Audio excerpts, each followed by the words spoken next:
नदिया तीर मोरे गाँव है गोरी आबे तहाँ बन ठन के वो छवि दीवाना मोर नाम है रानी आबे पूछ तोरे मन के वो नदिया तीर तोरे गाँव है राजा आहू मैं बन ठन के गाँव छवि दीवाना तो नाम है बेहा आहू पूछत मोर मन के गाँव बन ठन के वो बन ठन के नाम तोरे मन के वो मोर मन के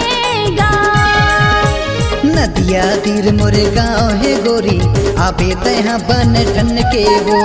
छवि दीवाना मोर नाम है रानी आबे पूछ तोरे मन के वो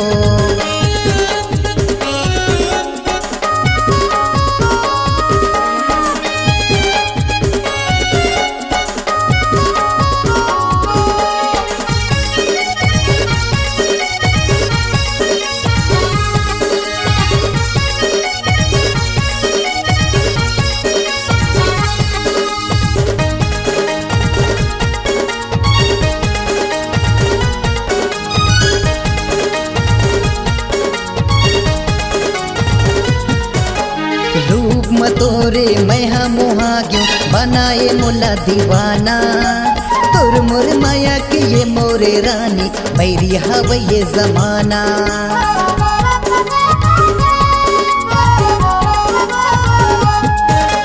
काचा तू तेहा डारी जमुरिया रंगदारी माया से रंग माँ तोर बोली हाँ गए मोर राजा बसे हवे मोर मन माँ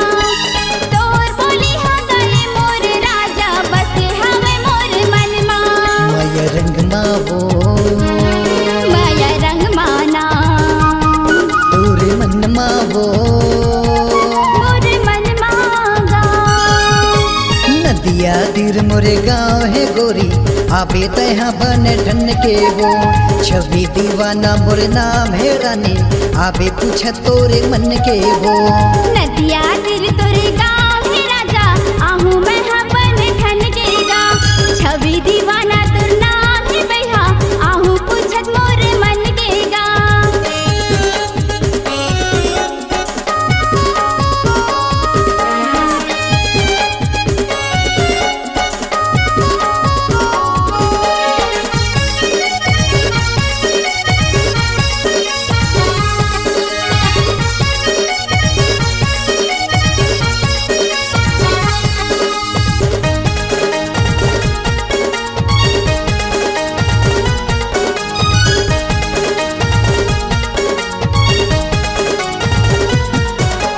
हाथ में चूड़ी मांग में सिंदूर भर के तोला मैला हूँ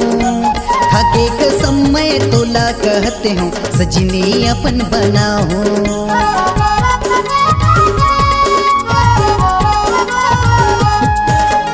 कतका मोर पर माया है राजा तेहा मोला बता दे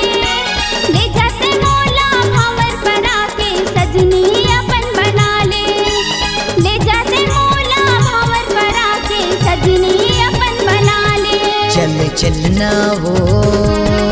चल चलना गा मोरे संग मावो मोर संग माना नदिया तीर पहदा गाँव है गोरी आबे तहाँ बन ठन के वो छवि दीवाना मोर नाम है रानी आबे पूछ तोरे मन के वो नदिया तीर तोरे गाँव है राजा आहू मैं बन ठन के गाँव छवि दीवाना तोर नाम है बेहा पूछता हूँ मोर मन के गाँव ठन के वो तोरे मन के नाम तोरे मन के वो मोर मन के गाँव नदिया तीर मोरे गाँव है गोरी आबे तहाँ बन ठन के वो छवि दीवाना तोर नाम है बेहा आहू पूछत मोर मन के गाँव तोरे मन के वो मोर मन के गाँव बन ठन के वो बन ठन के नाम तोरे मन के वो मोर मन के गाँव बन ठन के वो